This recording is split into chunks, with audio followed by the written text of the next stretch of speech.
No, you don't need the. I'm doing this my way. He a legend, he a legend, he a legend. He a legend, he a legend, he a legend. Talking on it though, then He you a can't bring legend. it up later. Welcome to the league, to the league, to the league, to the league, to the league of items. Welcome to the league, to the league, to the league, to the league, to the league of items. What's up, everybody? It's Pikel with League of Items, and in this video, we are going to be very sad because we do not have League of Legends in the LPL for 2 weeks, which will seem like an eternity during the middle of the week when it's just LCK. But tomorrow we have a full slate of games. Before we talk about that, I wanted to talk about the objective bounty drama. So here is the tweet from Azael. So I guess I'll just blow up the picture because this was from Lorlo. Lorlo, the former professional top laner. Well, he might play in like Academy or something, but he's not on like a professional team. So Azael asks, who would you say is winning this game? Is it fairly one-sided? The game has determined that Jace's team is winning heavily enough to give a 500 gold objective bounty for Baron to Kog'Maw's team. Smite Top and no farm strategies have completely broken objective bounties in League. So somebody posted this in Discord, and I was really confused by what the point of the tweet was because of like the way that it was presented, I guess. Not by the person from Discord, but just the way that, like, normally when people talk about this kind of stuff on Twitter, it's because they think it's broken in some kind of way, in a like a way to exploit the game. So the point that they're trying to make is that in this game, the blue team is clearly up a ridiculous amount of gold because the Kog'Maw is 26-2. But the way that the objective bounty is granted to the red team is by Karma being down a significant amount of gold in the top lane as like the primary one, I guess, that they're kind of looking at. And one thing that's important for this to realize this is the objective bounty. If it's 500 gold for like killing Baron, if you're the team that's losing and you get 500 gold, that's obviously very helpful.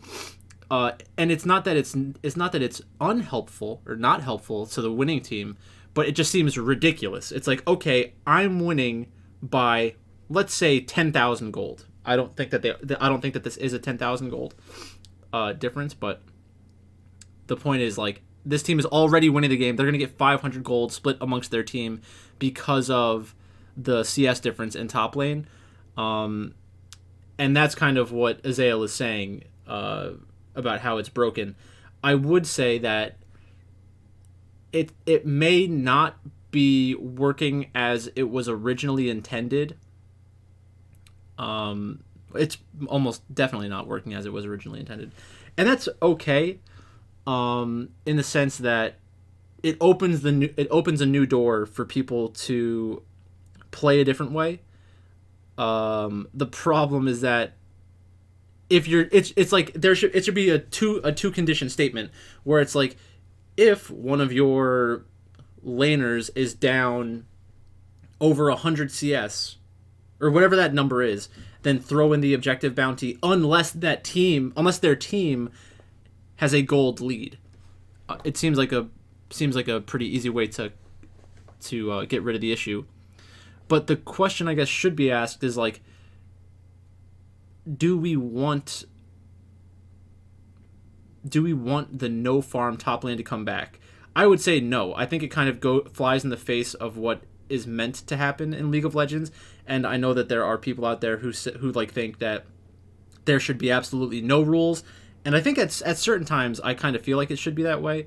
But if we're talking about this for professional purposes alone, like, there are a lot of companies out there that have legitimate businesses associated with League of Legends. It just seems better to have everyone playing the same kind of game. Like, the goal should be that you do want to have perfect CS in every single lane. Like, that should be rewarded, not exploitable.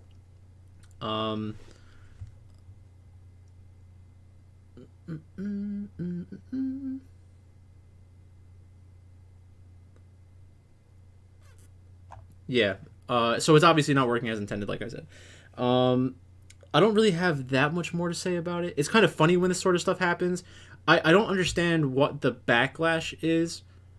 Actually, I guess I do. I guess the important thing here is that in a close match, if you in a close match, you're giving yourself the opportunity to get a 500 gold bounty at any point in the game when you don't really deserve it. And that is actually a pretty significant problem.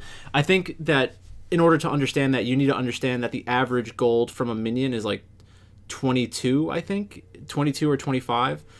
So you're basically getting, what is that, 100 CS or something, in the form of a bonus that's split amongst your team, which is, it's like you didn't miss any farm to begin with.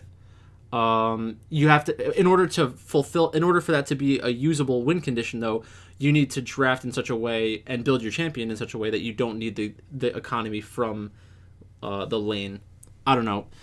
It's annoying. It is annoying for sure.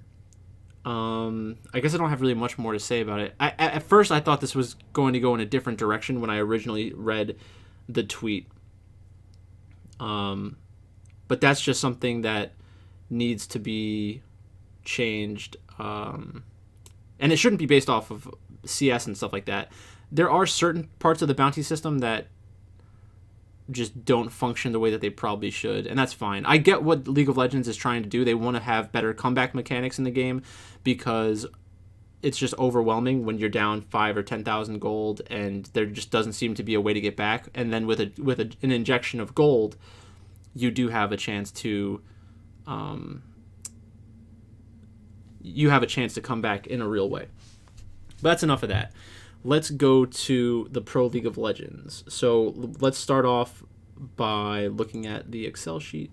So last night we had KT lose to Live Sandbox, which was surprising. T1 beat Nongshim, not surprising. Top Esports lost to OMG, which is surprising.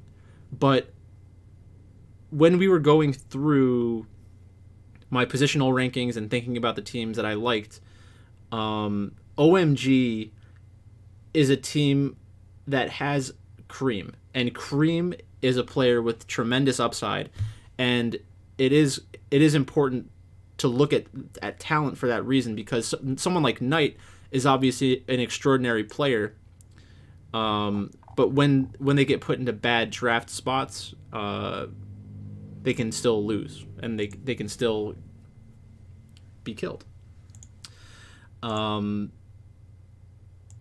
So we'll go more in detail with that. And then RNG against BLG. RNG was the favorite, a very slight favorite when it was posted. I think that BLG may have been the closing line favorite. And that was a perfect RNG spot. I think that people who only bet on League of Legends might not have the right context for what that kind of line means. In my mind, I think that RNG is the better team than BLG right now, from a talent perspective. And the difference, if you equate it to like the NFL, would be a short home favorite, where it's like the line is maybe I don't want to get too far into it. It'd be like, in reality, the NFL team should be a favorite by 5 or 6 points, but because of the perception of the match, the sportsbook reduces the spread in an attempt to incentivize money on the other side. And that's kind of what I think they were doing here. I think they wanted the line to be close, and then they still got money on BLG because BLG is a super popular team. And that's because of Uzi. RNG is also a very popular team, so the fact that the line moved that much away from them is kind of surprising. But that's that. So let's take a look at this.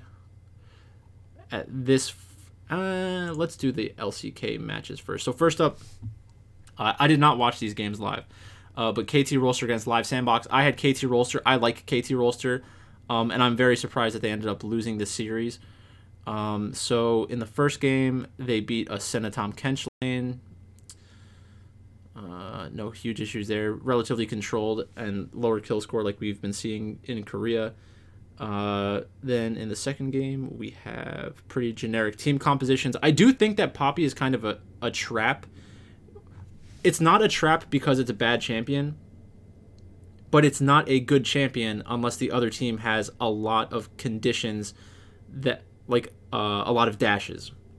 So what happens is people start seeing Poppy be played, and then they think, oh, it's a meta jungler. When in reality, the best teams are specifically picking Poppy into specific jungle matchups because they want to abuse certain portions of the game. Like they have plans around specific portions of the game that they think Poppy's W is going to potentially turn a fight or something like that, or remove the escape mechanism of one of the carries on the enemy team, and then just win team fights that way. Then we had Aphelios against Jinx, which is fine. And then in the third game, we got a Rek'Sai game, aiming on ADC Lucian, top Lee Sin. Okay, this one is kind of just bizarre. Very different. I don't always hate different. Just they must have just lost. Must have gotten outplayed. Let's see what this last game looks like. So it is relatively close. KT had a slight lead, but nothing crazy.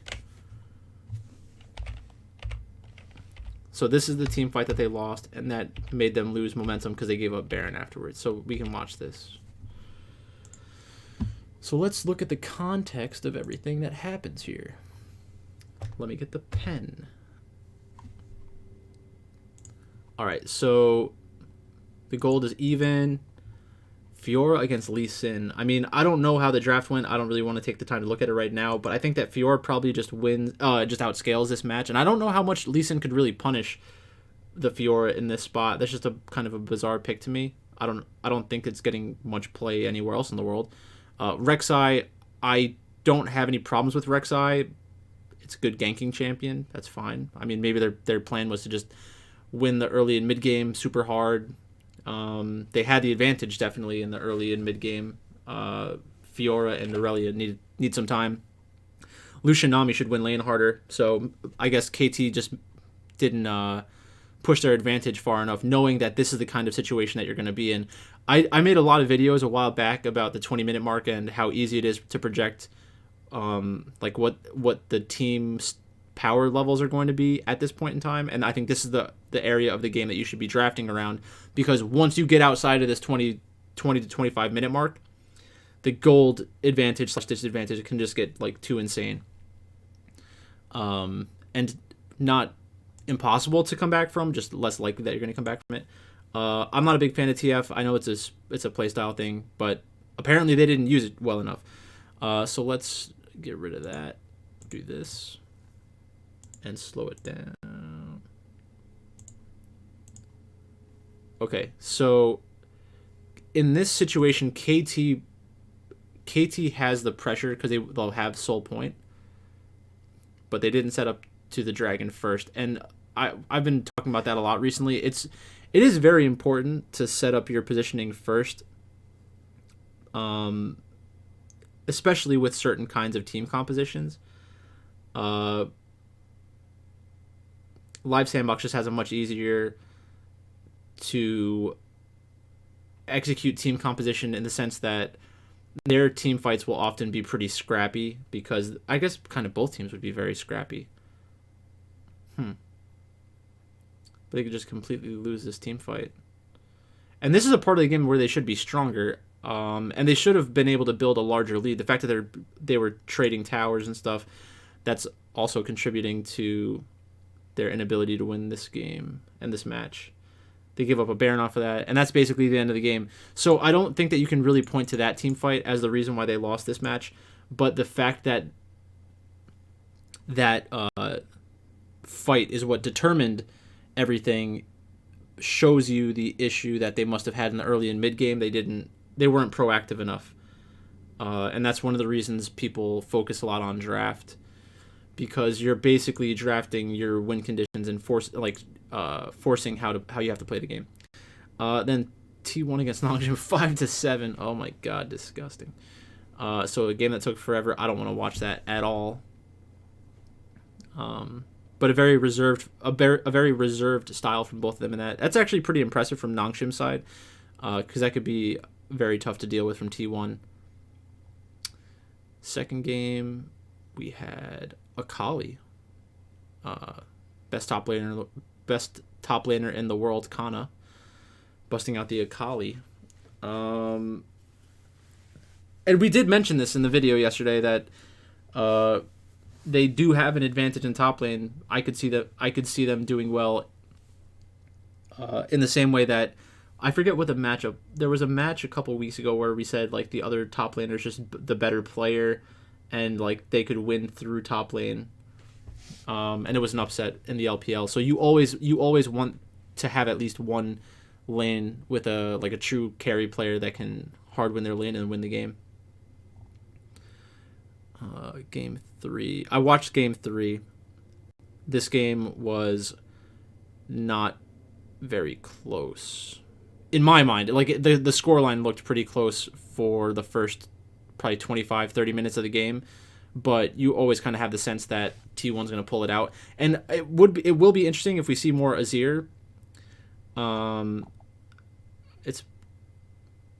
don't know how it fits into the Corki Azir or Corki Victor meta. So.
Just had a pizza delivered. They said 45 minutes. That was about 20. So good job. Angelo's Pizzeria, good job. Big fan. So back into this. The fact that Nongshim took a game is impressive. The fact that the first game was so close is somewhat impressive. Not completely shocking, but I'm not sure if it's something we could exploit in the future. I think that a lot of people want Nongshim to be very good, and I do think that they have some legit talent. I'm just not sure how they're going to stack up against, Gen.G, T1, Damwon in the future. It seems like the kind of team where they might have like a very good record going into the gauntlet, and then it's like, yeah, they beat up on everybody else, but they can't deal with the top teams in a playoff match. Like, you're just not going to bet on them probably, and it might seem like a good idea as an underdog, but in reality their chances of winning are low. Somebody on one of these videos said that BDD was just like straight up better than Faker the past couple of splits. I don't think that's true, but I do respect the opinion. I do want people to let me know if they have a different take than me. And it's not because I think that you need to convince me that you're right or I need to convince you that I'm right. It's more about, like, that's the difference that we're talking about on the sportsbook. Your opinion that BDD is better than Faker should incentivize you to bet on Nongshim outright or Nongshim plus 1.5 maps with more confidence, or make a larger bet in accordance with your system. So it's like those are the kind of spots that you need to look for, is when you think that the money line is off because it's not giving enough credit to the talent between the two teams. I'm not going to do this right now, but if anybody can find the statistics, Jinx against Aphelios, just worldwide, I think that'd be really interesting to look at. I'm assuming it's Jinx favored at this point. Let's talk about the second match. Not the second match. not the second region either. Not the second region either. I don't want to say it like that. But the top esports against OMG match, I think that everyone is kind of freaking out way too much about top esports, and it's because I'm not surprised it's happening, but everybody's got to calm down, because this is the kind of thing that we want to happen, because it reinforces the idea that OMG has legitimate players on their team, has talented players on their team. Cream, we know Cream is legit. And the fact that they can play in a competitive match like this against top esports will benefit them in the long run. So let's think about the draft from top esports, right? They should not be losing the game this hard with this draft, because you're not really incentivized to fight early on. Like, you have Zoom, who you're not going to gank for really because he's playing Ornn. You have Jarvan, who's like a gank heavy, who would like to be a gank heavy jungler. You have Victor, which you can gank for, but it's tough to gank in Orianna consistently. And then in the bot lane, you have Jinx against Aphelios. You probably can force kills in the bot lane, but if you play that way in the bot lane, you also run the risk of accelerating the Jinx and letting her use that range advantage in the mid and late game. So I guess this is the fight that probably decides everything, that like solidifies OMG's advantage. So we have top esports running through a choke point. I think we probably do get a good Orianna ultimate here too. So we get an Ornn ultimate. That's not really going to do much. Zhuo ults. And then we have a good Orianna ultimate here. Onto JackeyLove. So people are complaining about Zoom, saying that, you know, Zoom isn't playing as well as he used to. He used to have Kanavi.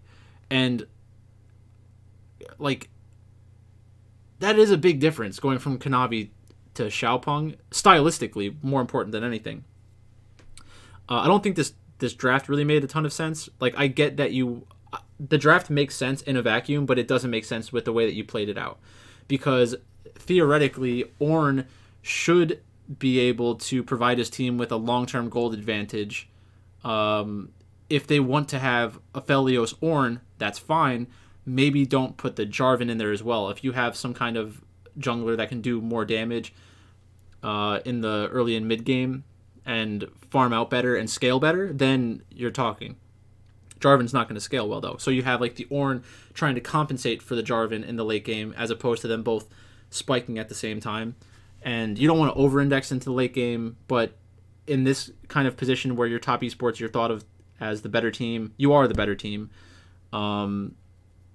You know, why not play to that if you're already drafting in that way? So OMG wins this one, which is very cool. Man, he looks scary. And then did this game just get out of control early?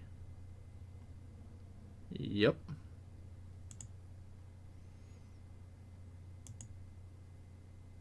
And then people were also complaining about JackeyLove, saying that JackeyLove is like washed. I think it's just JackeyLove plays a highly variant League of Legends, and it's just not going his way right now. It's not like he's a bad player. That's overstating based on like results. I really don't want to go much more into this. Like, they lose, they get towered over early on, and you shouldn't be, you know, down 1,000 gold at the 4-minute mark against an Aphelios. So that's doomed. But again, I don't like the draft. So playing Jarvan this much, Jarvan is kind of a trap a lot of the time. If you're not going to gank, if you're not going to gank, don't play Jarvan. Simple as that. Just don't do it. Maybe Xiaopeng's a problem. I don't know. We will see as time goes on. that pizza is enticing me. Lore, it's great. RNG against Billy Gaming. Also, I don't want to see I don't want to see Knight on Victor. Other takeaway, Cream very good.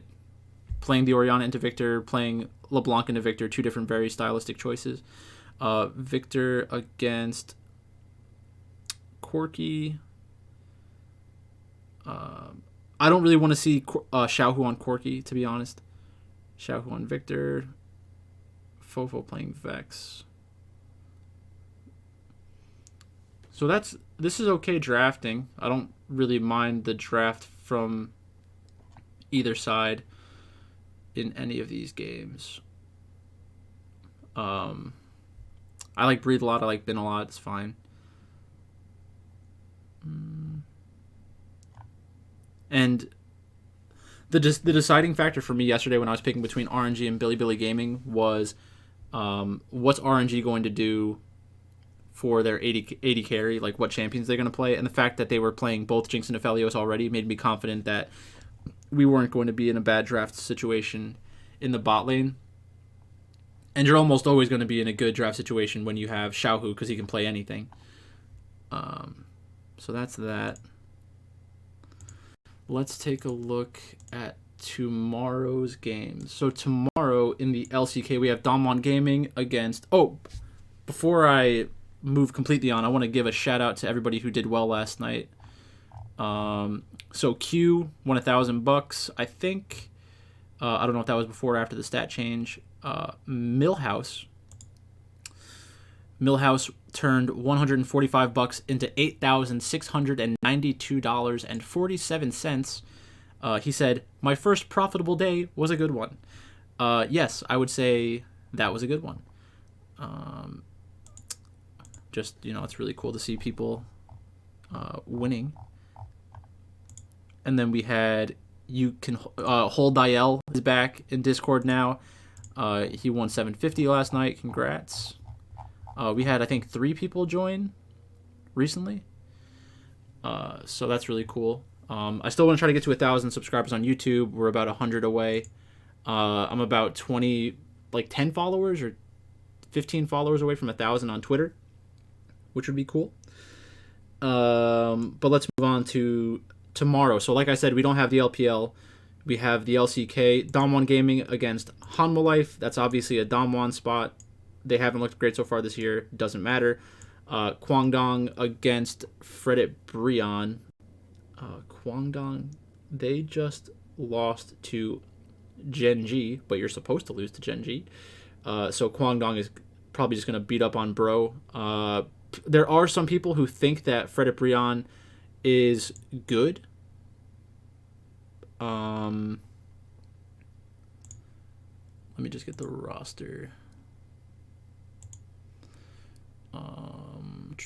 Fredit Brion. So I don't hate Morgan. They're playing way too much Gragas on that team. Umti, Lava, Henna, Delight. I mean, they're not really winning a ton of games. They picked up a surprising number of... They're not winning many matches. They've picked up a surprising number of games off of good teams. So people want to give them credit of almost beating them. But that's not really how League of Legends works. So I don't give them as much credit for that. Any of these teams can take one game off of a good team. But, they're just not that good. Did they upset somebody really early in the season? Fredit Brion? No.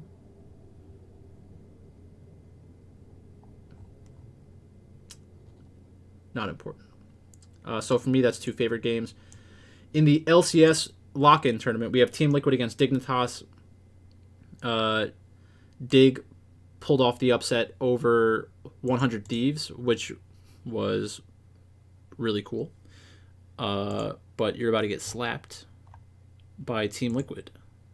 So let's see. Bwipo against Fake God. Bwipo is the better player. River against Santorin. It's very possible that River is the better player. I would not be surprised if that was the case at all. I think I said that in my pre-lock-in video. I had them as... Yeah, I have River as my number 5. Santorin as number 6. I have River in the A tier, Santorin in the B tier.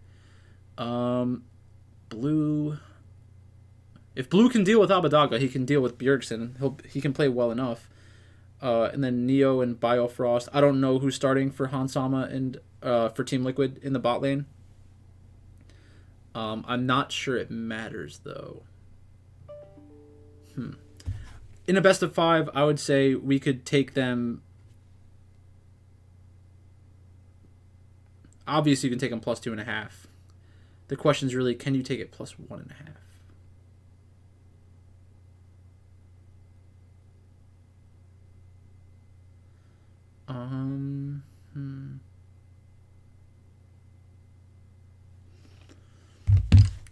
You know, it's more interesting than I thought. And the numbers 7-11. That's pretty intense. Plus 1.5. Do I think it can go to 5 games? I kind of do. I don't really want to bet that though. Throw $20 on it, see what happens. Have something to root for. I don't hate that. And then Evil Geniuses against Cloud9. I am surprised that the money line is this EG favored. But obviously I'm on EG. I think they're the best team in the West. So that's that. And then we have BDS against Astralis. BDS against Astralis. White Knight against Adam. Syncroft against Zanzar. Nuclear and Dajor. X-Matty and Limit against Kave Promiscu.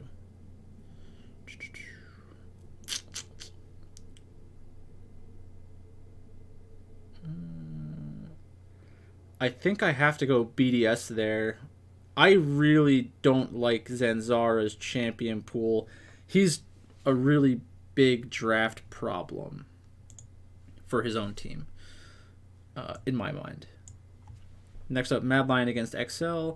This is going to be XL's first game with Mickey. I think that whole thing is ridiculous. XL, you have Nuke Duck as your mid laner. What are you building for? Are you going to go to Worlds? Are you going to win Worlds? I don't think so. Are you going to win the LEC? Probably not. Sort of stupid if you ask me.